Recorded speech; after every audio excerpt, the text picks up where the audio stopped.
desta primeira terça-feira da primeira semana do Advento, ela tem como tema principal o tema do conhecimento de Deus e de como o conhecimento de Deus sempre se traduz em realização do ser humano, em plena realização do ser humano. O Evangelho nos diz, em primeiro lugar, que o pleno conhecimento de Deus a gente só pode ter na pessoa de Jesus, do Verbo encarnado. O texto diz com clareza: só o Filho conhece o Pai e ele comunica esse conhecimento a quem ele quiser revelar, porque tudo foi entregue nas mãos do Filho. Portanto, um pleno conhecimento de Deus nós só temos de maneira plenamente manifesta na pessoa de nosso Senhor Jesus Cristo, do Verbo encarnado. O que se revela propriamente em Jesus, o Deus que se revela em Jesus, muito mais do que uma essência, é uma maneira de ser, um jeito de agir. E o jeito de agir do Deus de Jesus é que ele se oculta aos sábios e entendidos e se revela aos pequeninos. Esta forma de ser revela uma disposição interior do próprio Deus, revela a vontade de Deus. Ele quis dispor assim as coisas em sua benevolência. Como diz o apóstolo São Tiago, capítulo 4, versículo 6 de sua carta, Deus se revela aos corações humildes e resiste aos corações soberbos. Então, o pleno conhecimento de Deus só é possível aos humildes. E isto é assim porque a humildade ela é conforme o que Deus é. Porque Deus é pura graça. E ele só pode ser acolhido, portanto, por aquele que permite a Deus ser o que ele é. Ou seja, aquele que não quer dispor-se de Deus, ter Deus nas mãos, apresentando seus próprios méritos. A humildade é conforme ao tipo próprio de conhecimento de Deus. Deixar Deus ser o que ele é, pura graça. Esta forma de ser de Deus, de revelar-se de Deus e de agir de Deus, de mostrar-se aos simples e esconder-se aos escondidos, enche o coração de alegria de Jesus.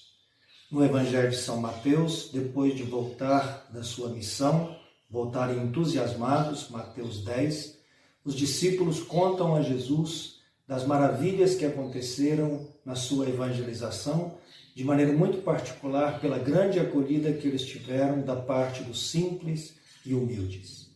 E Jesus então enche de alegria e diz: eu te louvo, Senhor do céu e da terra, porque ocultastes estas coisas aos sábios e entendidos e as revelastes aos pequeninos. A primeira leitura do profeta Isaías, capítulo 11, versículos de 1 a 10, confirmam esta mesma mensagem do pleno conhecimento de Deus, esperado para os tempos messiânicos por meio do Rei Messias.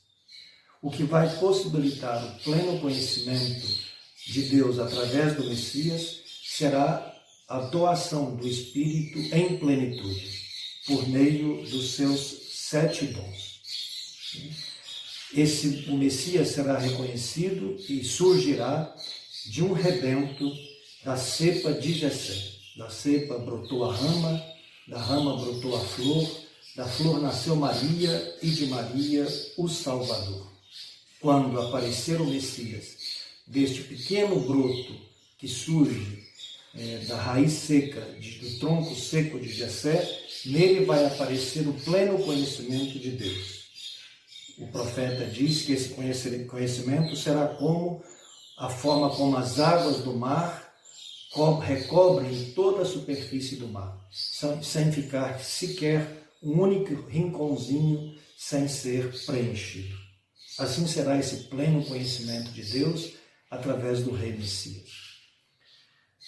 Esse conhecimento de Deus que se realizará no Messias se traduzirá, segundo o texto de Isaías, em 2 coisas: na justiça e na paz. O Rei Messias instaurará a justiça e a paz. E caracteriza o profeta essas 2 coisas da seguinte forma: a justiça é a justiça que vem da verdade. Ele não julgará segundo o que os olhos veem, as aparências, nem se pronunciará sobre o que ouviu dizer. Ou seja, ele conhece a plena verdade e não a conhece apenas pelo que os outros falam ou pelas aparências.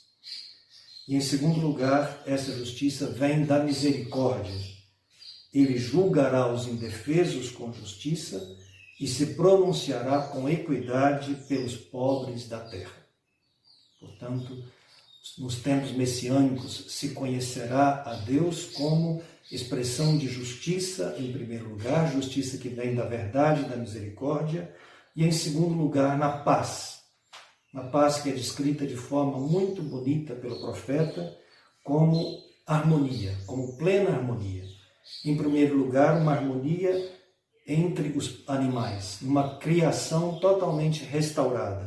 O lobo habitará com o cordeiro, o leopardo se deitará com o cabrito, o bezerro e o leãozinho serão alimentados juntos, a vaca e a ursa terão a mesma pastagem e os seus filhotes o mesmo abrigo. O leão, como o boi, comerá forragem. Então, acabarão as brigas entre os animais e haverá plena harmonia entre os animais e, mais que eles, entre eles e os homens. A criação de peito brincará no ninho da áspide, na boca da víbora a criança desmamada porá a mão. É interessante como o profeta apresenta como sinal da restauração da criação a harmonia entre o homem e a serpente, como que uma espécie de restauração da condição original do homem e do fim da briga entre o homem e a serpente. Portanto, a primeira leitura nos apresenta um conhecimento pleno de Deus no tempo do rei messiânico, que se traduzirá no reinado da justiça e da paz. Justiça que vem da verdade e da misericórdia, paz que expressa uma total restauração da criação, da relação entre os animais entre si e destes com o homem. A mesma ideia de justiça e de paz como sinal do conhecimento de Deus aparece no Salmo 71, que nós cantamos hoje, que dizem que na época do rei messiânico reinará a justiça e paz, que em seus dias floresça a justiça e muita paz até o fim das luas. Da mesma forma como a leitura falava de um pleno conhecimento, como as águas que recobrem toda a superfície do mar, a leitura diz que esse rei messiânico estenderá o seu domínio até os confins da terra, que ele domine de mar a mar, desde o rio até os confins da terra. E o mais importante desse reinado do rei messiânico é que o seu domínio não será indiferente aos sofrimentos dos mais pobres e dos mais fracos, mas ao contrário, ele restabelecerá o direito dos mais fracos. Diz o Salmo, que ele governe o teu povo com justiça e teus pobres conforme o direito, pois ele liberta o indigente que clama e o pobre que não tem protetor. Portanto, o tema desta terça-feira da primeira semana do Advento é o tema do pleno conhecimento de Deus, que acontecerá nos tempos messiânicos, com a vinda do Messias, e o conhecimento de Deus se traduzirá em justiça e paz e será acessível aos humildes, somente aos humildes. Perguntemo-nos, para ajudar a nossa oração e a nossa reflexão: eu posso contar-me entre os pequeninos, entre os humildes, que são capazes de acolher a Deus da forma como Deus é, humilde, na manjedoura de Belém? Então, a primeira pergunta é pela nossa humildade como condição de possibilidade de nós acedermos a Deus, conhecermos a Deus e termos união com Ele. A segunda pergunta: eu creio que em Cristo há uma total restauração de todas as relações do homem com a criação, consigo mesmo e com Deus? Ou seja, tenho consciência de que em Cristo todas as coisas podem ser reconciliadas, o homem consigo mesmo, com os outros e com Deus. Isso é o que nós pretendemos no Natal.